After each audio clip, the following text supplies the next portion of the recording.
We were discussing about coupled mode theory, right? So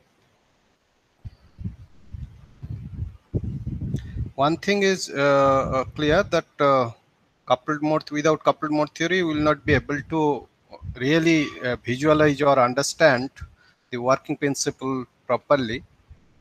Otherwise, you need to go for much more rigorous numerical technique.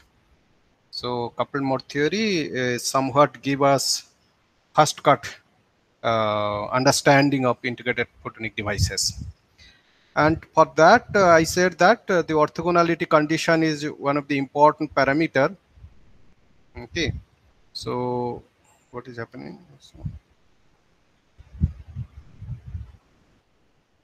So, nothing is written.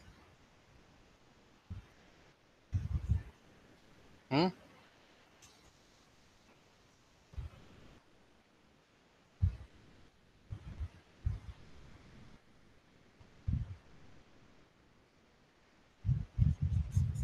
Why it is not writing?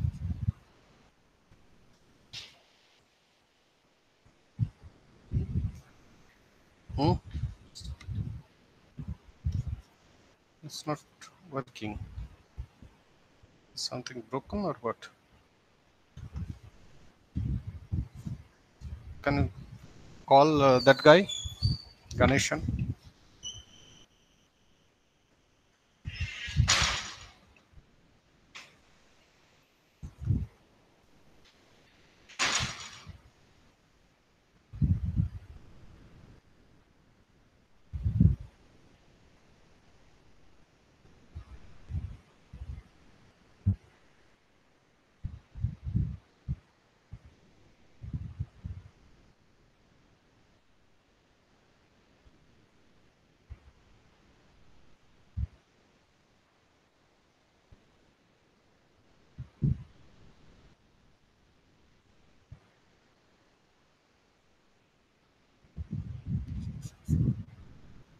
It's not writing.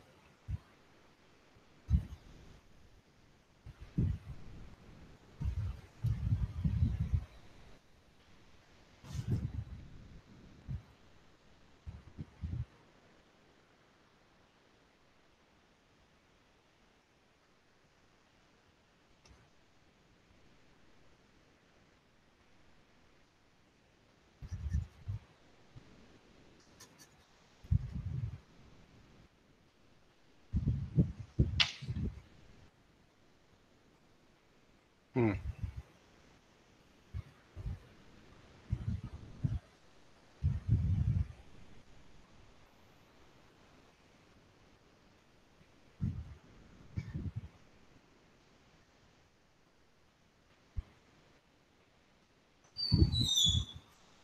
It's not writing.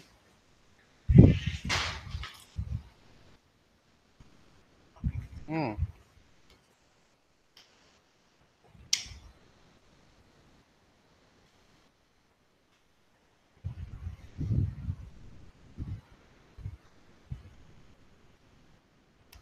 Okay, what was happening? Hmm? That was not loaded properly. I see. The journal was not loaded properly.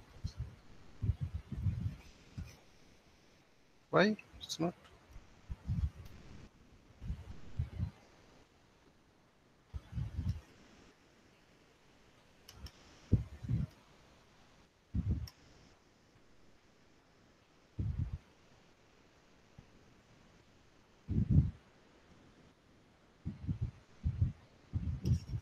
Yeah. So sorry.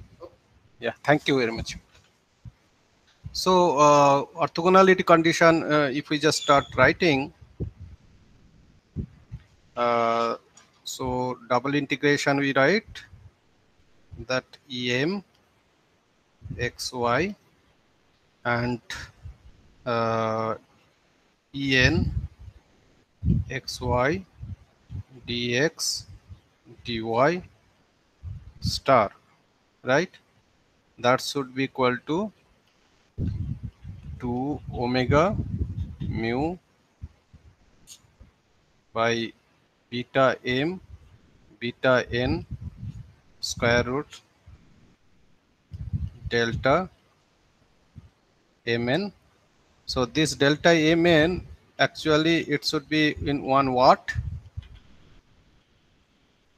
When m equal to n, it is 1 watt, right? So ultimately this will give you the dimension of volt square total if you just multiply everything, volt square. Okay, so one thing is clear, that this em, en, whatever you were considering, two different modes, now m can be equal to n also, in general we are writing.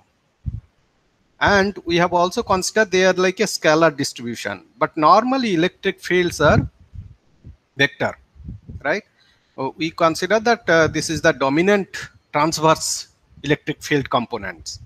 Okay, if some vector is there, so you can write this as a vector sign, and then dot product also you can take. That means the projection you can write simply. Otherwise, if you are just considering a dominant field component, then you can just simply omit that thing, that vector sign. Now, suppose you are doing something like that. A waveguide structure is something like this, and this is your y direction, and this is your x direction, and propagating in this direction, right? This is your z direction. Okay, so uh, uh, my question is, normally when you use your mode solver in a using full vectorial method, say maybe any commercial software like Lumerical, you may be able to get a profile like this.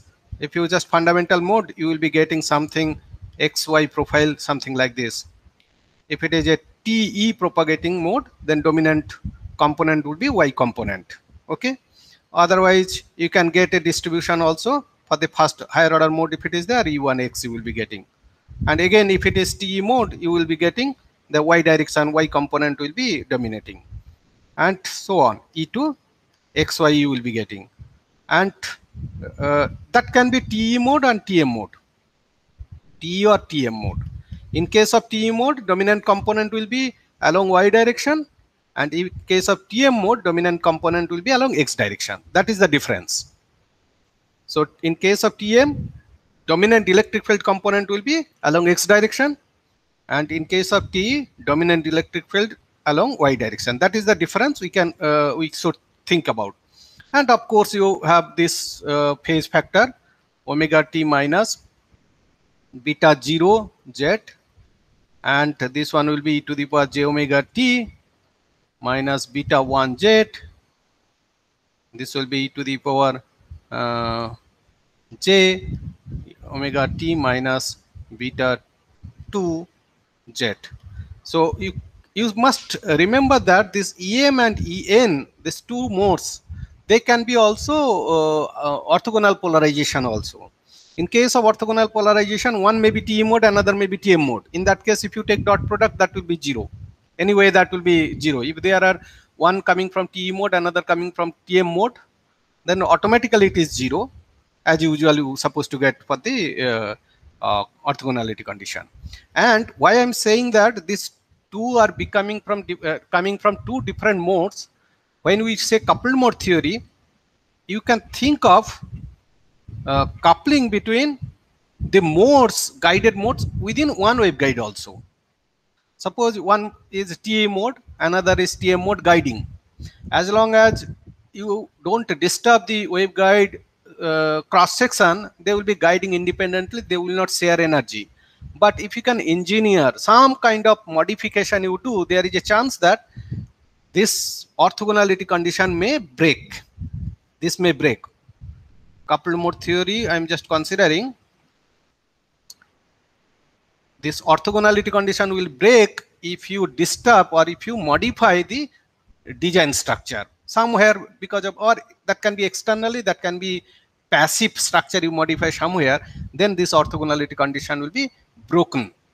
Okay, but even though it breaks, still we can use coupled mode theory to understand what is happening there. Where the orthogonality condition is broken, what is happening there, that particular point also we'll be using coupled mode theory to understand the outcome. Okay. Now, main thing, one thing we should clarify here, that when I calculate full vectorial mode solver, I get all the vector components, Ex, Ey, Ez, all three components I will be getting, and this is the dominant component that is of our interest. But there normally you will get some kind of distribution, right?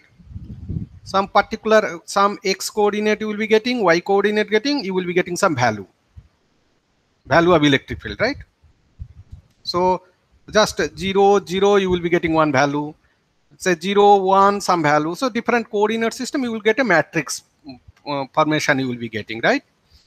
So can we then, whatever value I get, this function, E0 xy, E1 xy, E2 xy, can we directly put here, and then we can equate 2 omega mu by this one? This is our theory says orthogonality condition is there.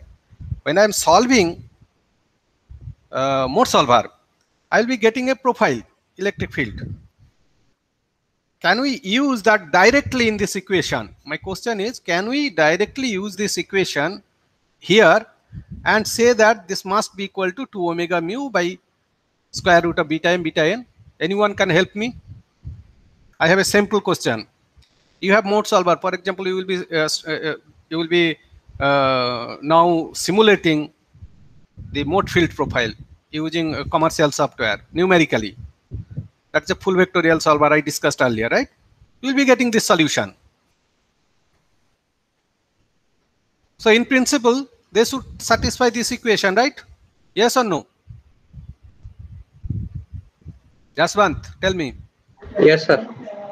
That should, Yes, sir, it should work. Orthogonality should hold. Should hold, right? But problem is that is true. Mathematically, it is correct. But problem is that when I solve this one, I'll be getting these values, right? Where from this number comes when I solve?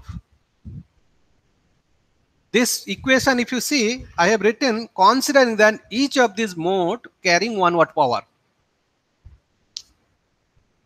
Is not it? But when I'm solving, do they also consider in the solution it's a 1 watt power? We need to normalize We need to wave normalize. function. How shall we normalize that one? That's correct. We need to normalize. What here I'm getting some numerical values, right? So I need a normalization things. How will normalize? We have to, whatever value I get, for example, EM, let us consider AM some normalization constant. I just multiply, right? And then I know that from our common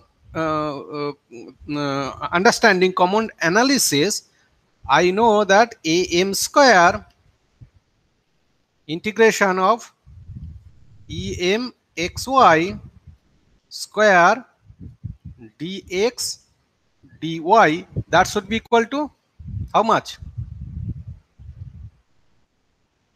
That should be equal to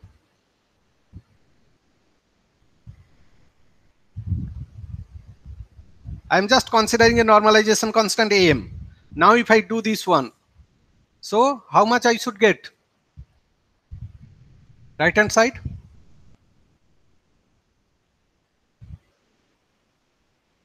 I have to normalize the whatever value I am getting, I have to normalize it to 1 watt, right?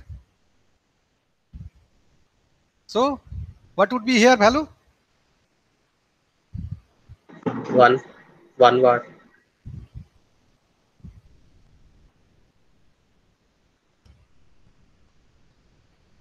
Right? It will be 2 omega mu, because here we have already in theory we supposed to get this one, right? And that one, that actually E cross H integration, that should be 1 watt. And that H is converted into electric field, and that's why 2 omega mu by beta m should be coming right hand side. So I just consider that my whatever value I am getting, this is my numerical value from the solver I am getting. I'm just multiplying this one to normalize it, so that it will be normalized such that I just solve this equation, that's the Poynting theorem, transverse things. I am considering this one, and according to the Poynting theorem, if that is equal to 1 watt, then I can write this equation. Any doubt? If not, then I'm okay. Then I can write AM equal to 2 times omega mu by beta m divided by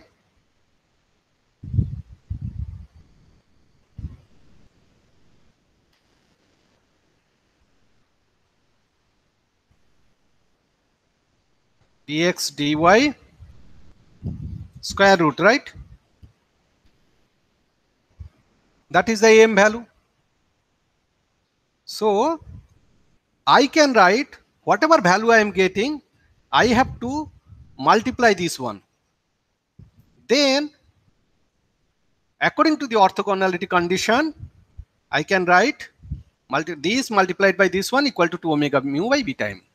Is that correct? Or any doubt? So that means whatever calculation comes, if I just multiply this one, then that will satisfy that I have normalized my mode to carry 1 watt power. Okay. So any number gives here, that number is normalizing here. It is multiplying. It's just integration and square root, and then you are multiplying here, right? That means your E naught, EM actual, whatever the normalized one, when I'm considering normalized value, that should be 2 omega times mu by square root of mu and say EM xy, that is the numerical calculation. This is normalized. This is calculated, whatever value you are getting. Xy divided by EM xy square dx dy, that is square root.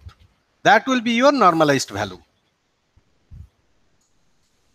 Okay. So anytime you calculate and you try to match with your dimension, etc., you should keep this in mind. Okay. This thing should not be forgotten. Now I will just try to do this thing, general formula then. Then if it is a orthogonality condition in general, I have to write like this.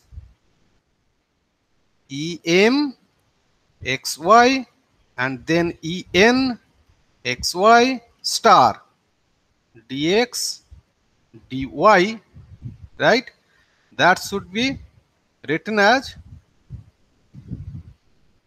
2 omega times mu by square root of, because if I write like that, then only this would be volt square, right? Okay.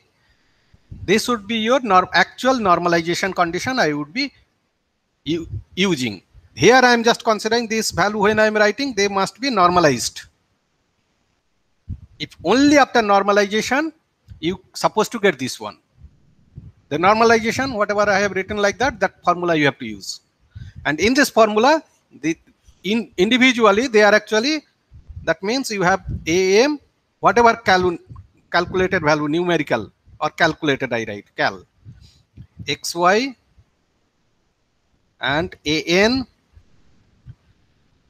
you write AN star, you can write, say, for example, EN star calculated, whatever you will be getting, XY dx dy, right? That should be your integration, right?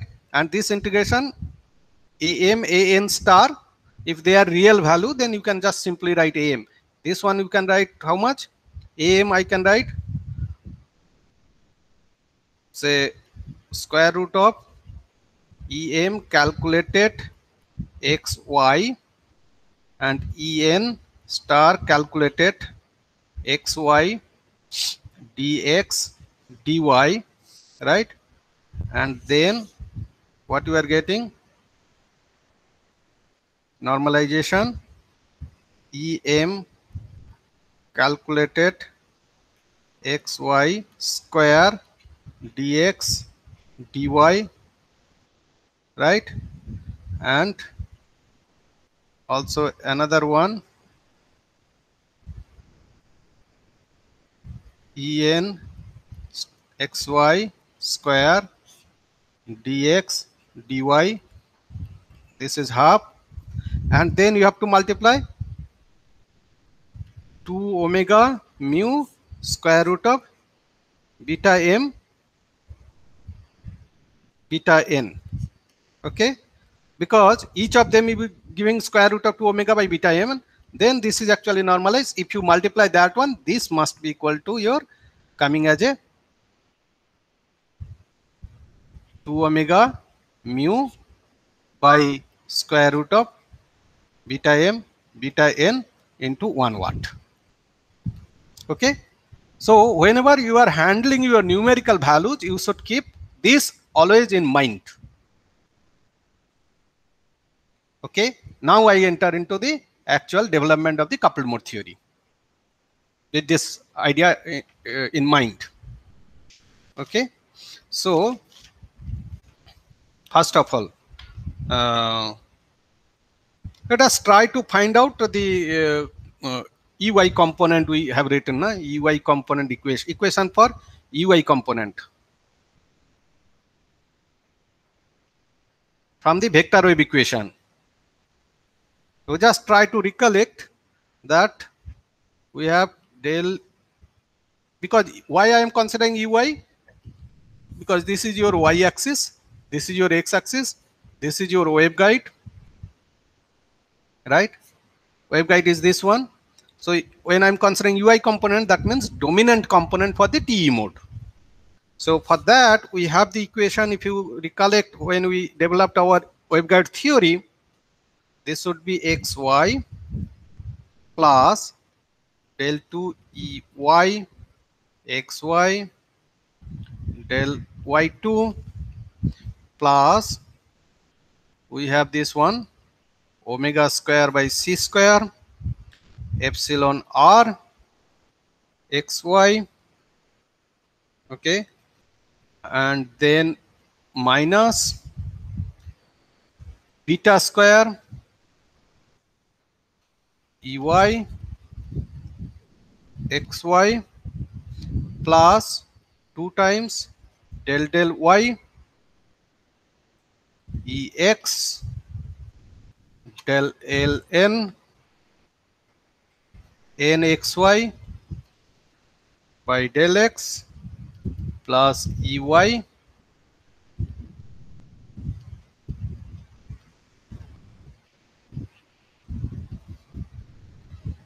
You remember this equation? From the vector wave equation, we have a vector wave equation for electric field, vector wave equation for magnetic field, and from the vector wave equation, we can write 3 scalar equation, 3 for electric field scalar equation, 3 components we extracted, and 3 components we extracted from the vector wave equation of the magnetic field. Out of these 6, the first one is EX related to EX component, second one is related to EY component, that's Y component, and then Z component, so on. And we discussed that if we solve EX and EY directly from the Maxwell's equation, we can get all other 4 components. That is how full vectorial method is.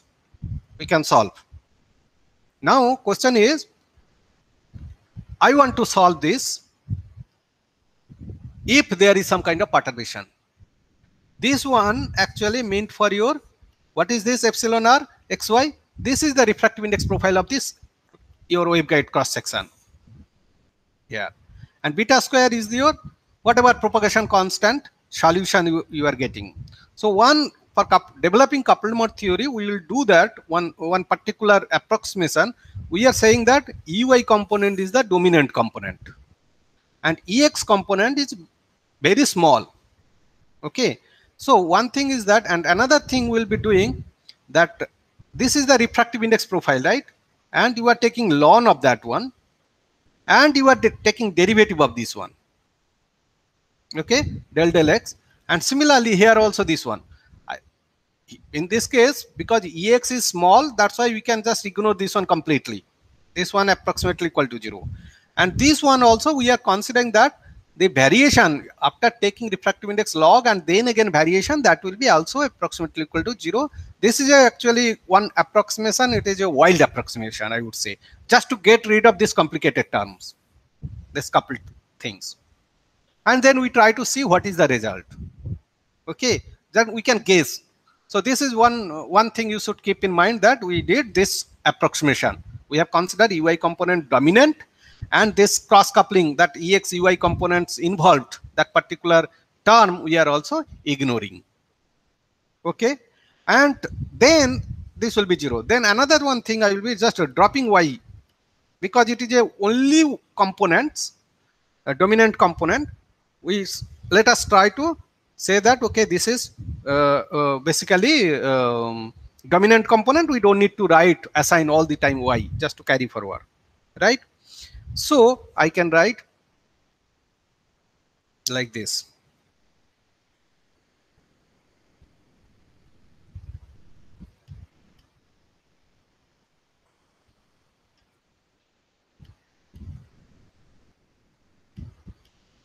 Only Y component I am just writing. If it is X component, then it is X component. Omega square or C square. And this one we will be writing, say,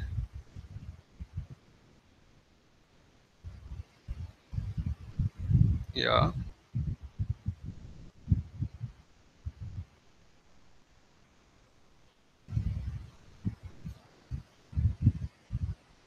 and epsilon r xy. So one thing I have to compromise here, simplify here, not compromise. Whatever compromise I have done, that is there. This one. This is the equation. Now you know C square equal to, what is the value of C square? C square value is mu 0 epsilon 0, right? 1 over mu 0 epsilon 0. That means 1 by C square equal to mu 0, no, C equal to this one. So 1 over C square equal to mu 0 epsilon 0, right? So, and mu 0 we can write actually simply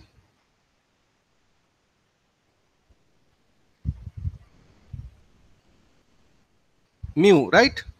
Mu and epsilon 0. And that's why what I can write here, this one, this term I will be just modifying bit. Del 2 xy del x2 plus del 2 xy del y2 plus omega square mu non-magnetic material. If it is magnetic material, mu r will be multiplied. I am just writing mu simply. And epsilon 0 and epsilon r together, if you multiply, I am just writing epsilon a xy. That means I have already epsilon 0 value I have just absorbed with epsilon or dielectric constant, absolute dielectric constant, absolute permittivity. We are just writing for the waveguide. So that means epsilon a equal to epsilon 0 and epsilon r. That's it. Minus beta square xy equal to 0. Okay, this is the equation. Now if I just write m here, what else I should write? Beta also should become m. That means I am writing this equation for the mth mode. So for the mth mode, I can write this equation, assuming that mth mode solution is like this. Scalar I am writing em equal to em xy e to the power j omega t minus beta mz. And if you want some amplitude normalization constant, you can write also am multiplied by em xy profile and then e to the power j omega t minus beta mz. That is your solution you are assuming. Okay. Now this is for perfect waveguide I have defined here. This one I have just defined that, okay, waveguide dielectric constant xy can be written as Na square xy. That means surrounding entire cross section, including core and cladding. Including core and cladding together, you are getting this refractive index profile. You can write a matrix form, xy and refractive index, xy and refractive index. So similarly, you are getting the electric field solutions, right? Any question till now? Because these are the basic things. So if you don't understand here, it will be very difficult to understand further. I am sure that so far you should not have any doubt. Okay. Now, if this is the condition, I will just do one more approximation. Total electric field. If I just consider total electric field, that can be written as like this. All the guided mode, sum over all the guided mode, e to the power j omega t minus beta m z. So that is the solution for electric field as a function of x, y, z, t. That is the total electric field. If 5 modes are there in the waveguide, I have to add all the values. But again, you can write AM also. Amplitude you can write also. So this is the total field of the entire waveguide. Fine. Now we do one thing. This is the solution for the. That means in a waveguide, again I write here. Suppose you have a waveguide. Okay, this is your waveguide. Okay, this is again y, x, xy cross section is there, and then propagating modes, individual propagating modes. I have defined the field distribution that I have solved from our full vectorial method. Numerical, for example, you can solve those mode profiles, and you can also get solution beta m. That is actually given to you, that you know. At the moment, we are assuming that all the mode field distribution and their propagation constant solved, and that they are in your hand. And normalization constant also you can derive, you can evaluate easily. Okay. Now let us see. For equation, if I use this one for your solutions, like a Helmholtz equation, if I try to do directly, if I write del square plus omega square mu, yeah. So no, before that I should make a one comment here. Yeah. So normally this equation, this is the equation for a particular mode, right? But for total field, I can write, instead of beta m individually, I can write something like this: total, for total field, del square plus omega square mu epsilon a x y, okay, e, that will be equal to 0. This is the, because, so here also I have to write here. I'm not writing vector sign here because I'm just considering scalar. Okay, this is actually equal to 0. Only in this case, this del square I'm not decomposing because I don't know what it is. This is actually del x2, del y2 plus del z2. So when you are decomposing this and only xy component you are keeping, this comes like this. And if it is mth mode, because of the mth mode, second order derivative with respect to z, you are getting beta m square. That is how you are getting. Otherwise, you can write like this. What happens? Our assumption is that, suppose your waveguide refractive index profile is somehow perturbed because of presence of some foreign element, some perturbation you have there. That is actually delta epsilon xyz. Okay, this is your waveguide, and unperturbed waveguide, you can get a solution by solving this equation. Now, suppose your waveguide profile, this one, somehow some region it is perturbed. In the cross section, some region it is perturbed, something like that. Okay, at a certain point, suppose this region, some perturbation is there. I have defined that perturbation delta epsilon xyz. That perturbation can be any type, that is in our hand. We can define. Clear? So, in that case, can we use this solution?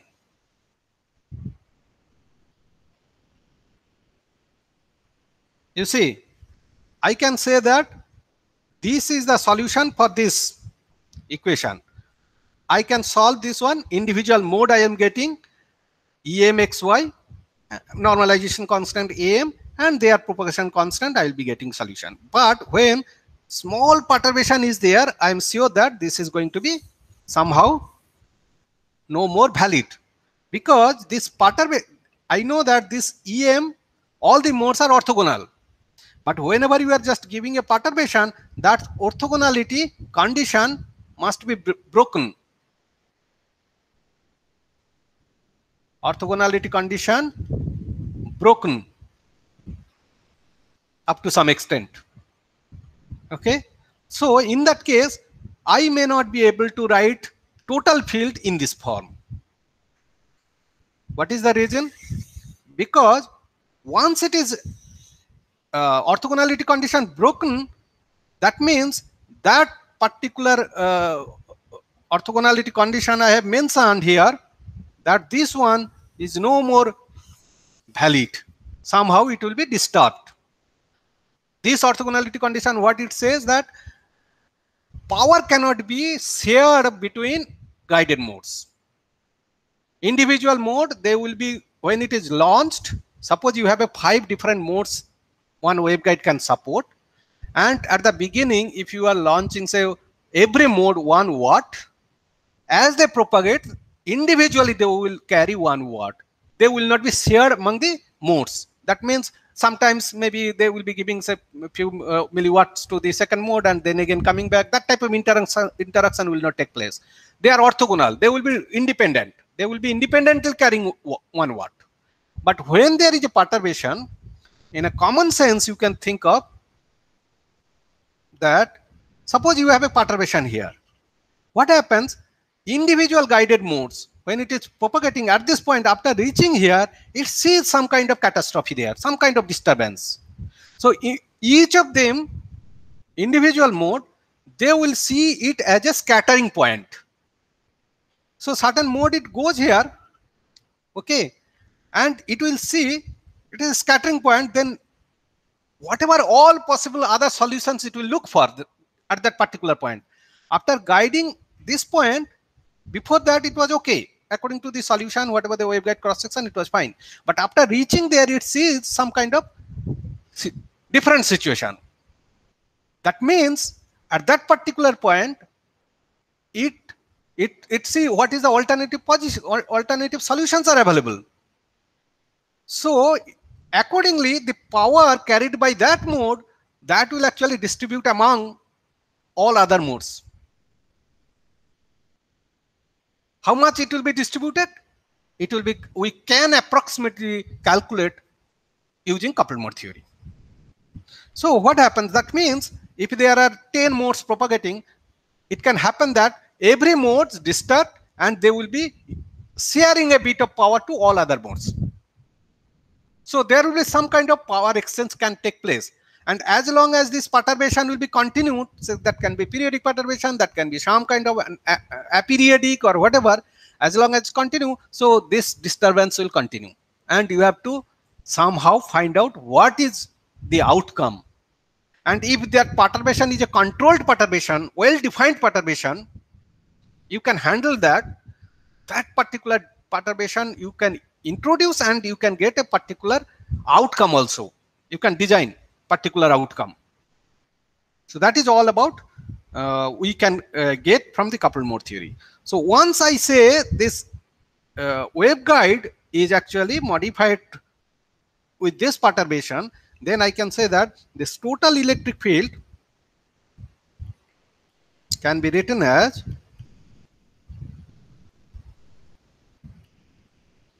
ZT.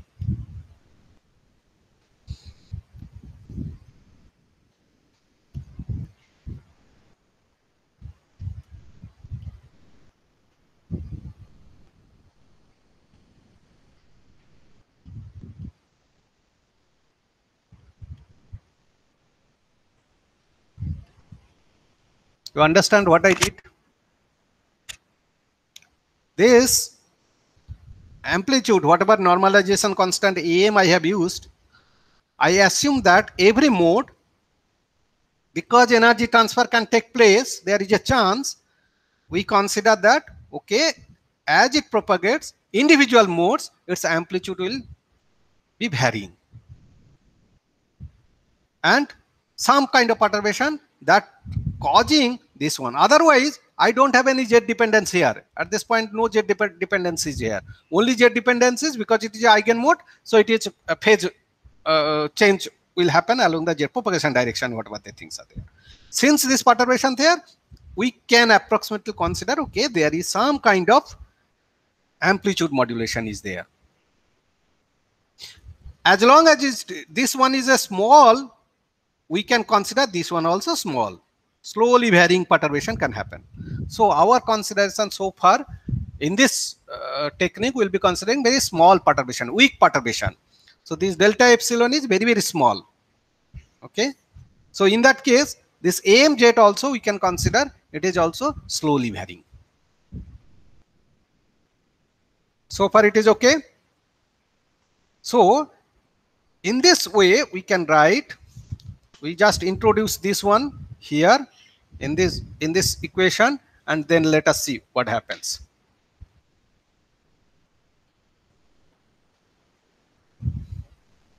So we have then equation reduced to like this: del x2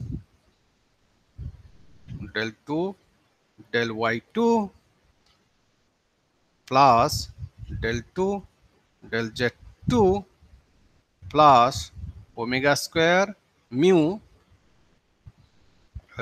You remember that within epsilon A, epsilon 0 is also there, plus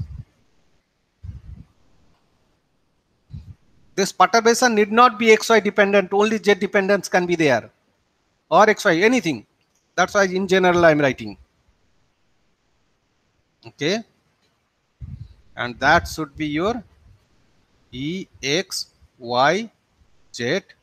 Time dependent I'm not writing because omega already extracted here, so this is actually equal to 0. I'm just considering scalar here, no vector, only one dominant electric field I'm considering. Okay, so now what I have to do, I know that my E is defined as E x y z t, or whatever. If you want to write only z and t, then you can write something like that: am,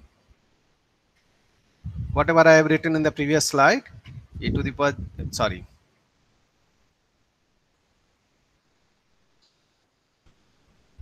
xy e to the power j omega t minus beta m z. This is that thing. So if I try to write this one,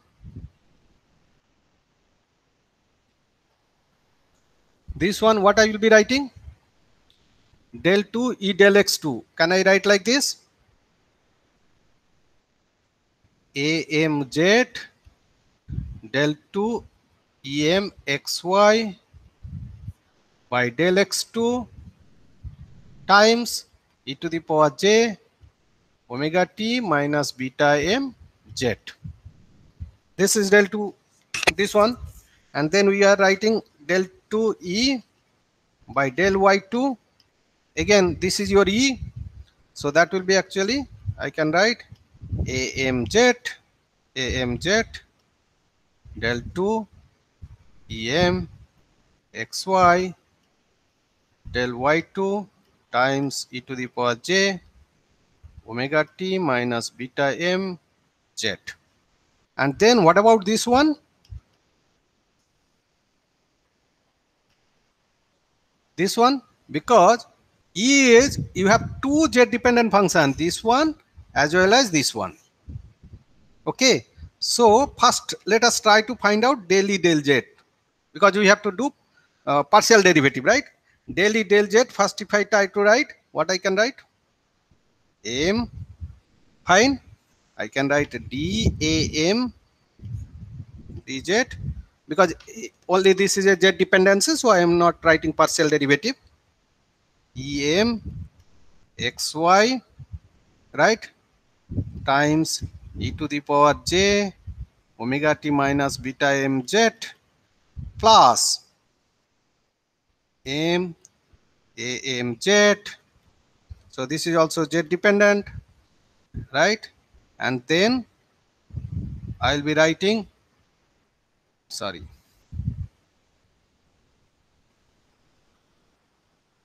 I'll be writing then em xy then minus j beta m, right, times e to the power j omega t minus beta m z. So first I have just made a derivative with respect to amz kept, and derivative this one. Then afterwards what I will be writing? I will be writing delta 2 e by delta z2. Okay, so after, for that purpose, what I will be getting, again I have, this is a function and this is a function, two function is there. So this one also I have to make a derivative with partial derivative, and this one differentiation by parts, I would say uv, two multiplication is there, right? So I can write here m d2 am z by dz2. Okay, em xy, and this one I am just I will be writing maybe at the end, this a phasor part. Okay, this one is the first term, and then another term will be plus, sorry, plus am, I have to make a derivative here, so dam by dz em xy into minus j beta m. The phasor part I am not writing, but I am keeping in mind. Okay, so first term I have just made two differentiation, first this one and this, that one, and the second term I'll be writing m dam dz, right? And then maybe I can create a space here. Oops. Okay, z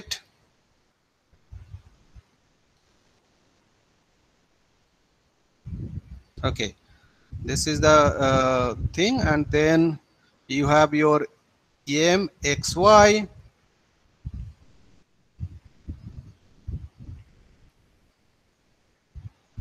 okay, mxy minus j beta m, phasor part I am not writing, and then one more part will be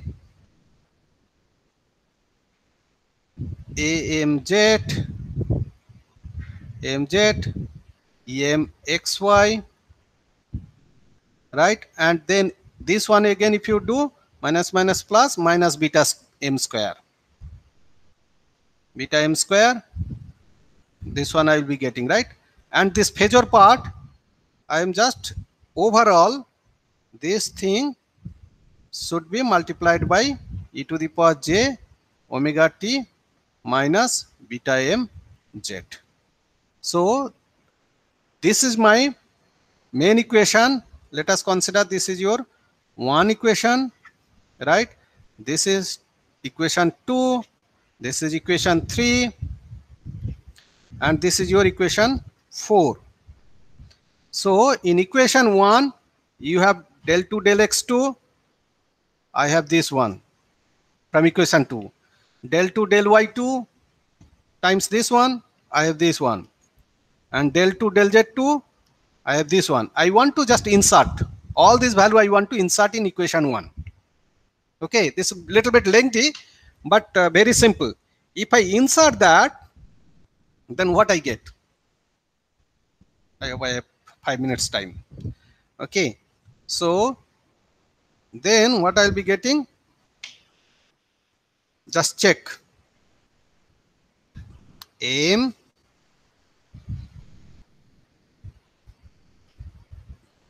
I'll be writing del 2 del x2 del 2 del y2 plus omega square mu epsilon a xy minus beta m square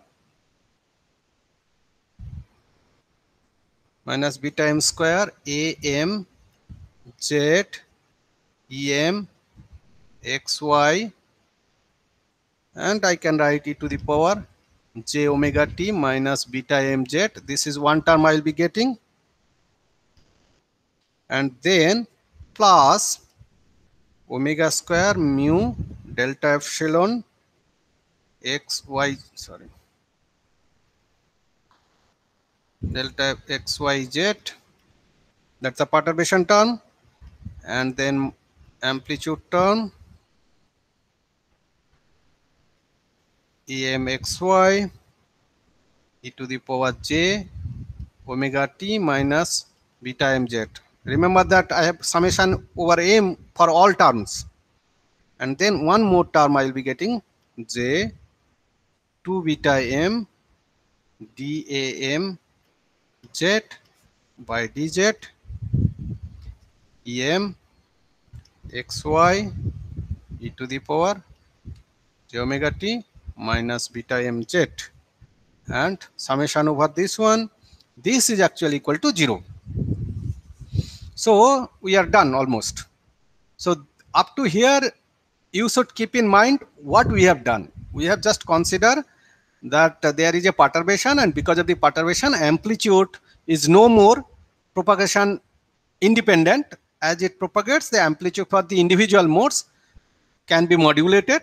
That amplitude modulation is defined by AMZ, and after inserting that perturbation term and renewed solutions, I end up with this equation.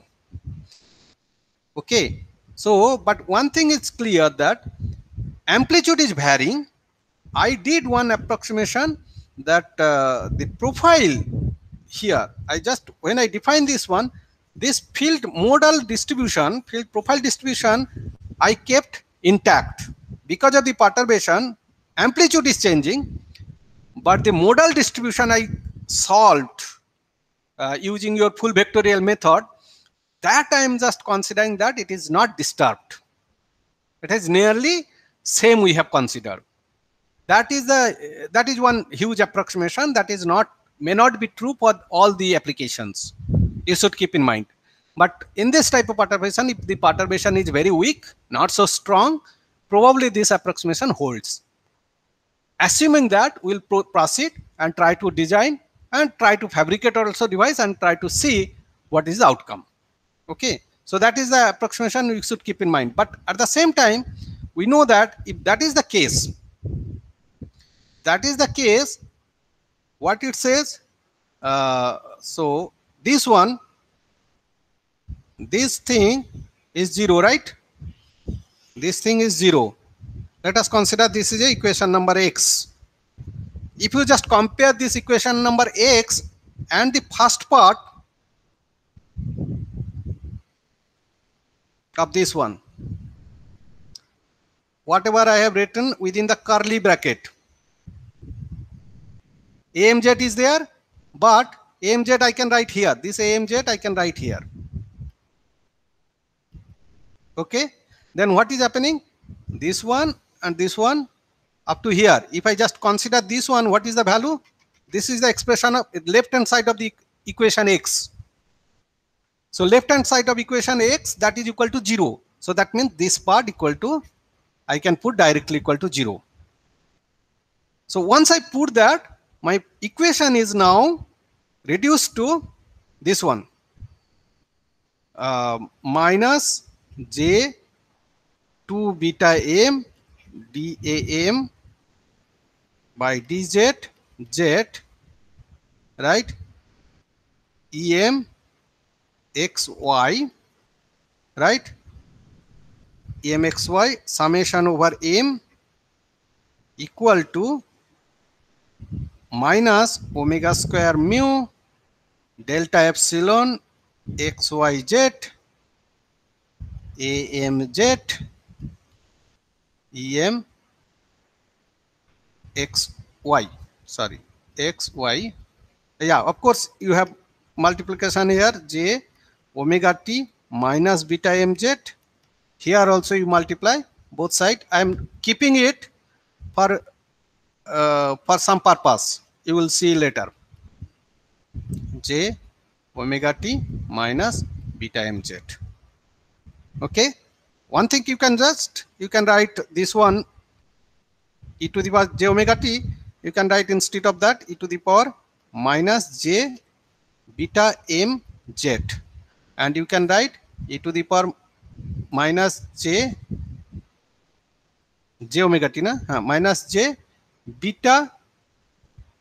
This is also sign, I forgot. Yeah, this is also m, summation will be there.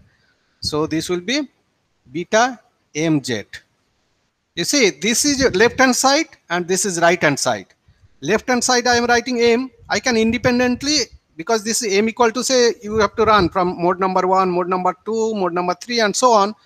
Right hand side also mode number 0, mode number 1, mode number 2, something like that. So if I write here m, I can easily write here something else. Instead of m, I can write some k. This side may be m, this side k, but I know that k equal to 0 to 1, mode number running, and this is also k. Then I can two different side, I can think independently, but they are equal because you are anyway summing over all the modes. So just giving the index different, m and k, because that will be useful for further development. Okay. Today I close here. So I'll continue after the break. That means 5th of April, next class. But by that time, you just whatever derivation, whatever approximation I have considered, you just keep a good thought on this. Then once you understand this thing, I think next of the entire thing, whatever coupled mode theory we will be developing, that will appear very easy. Okay. Any question? If not, I close.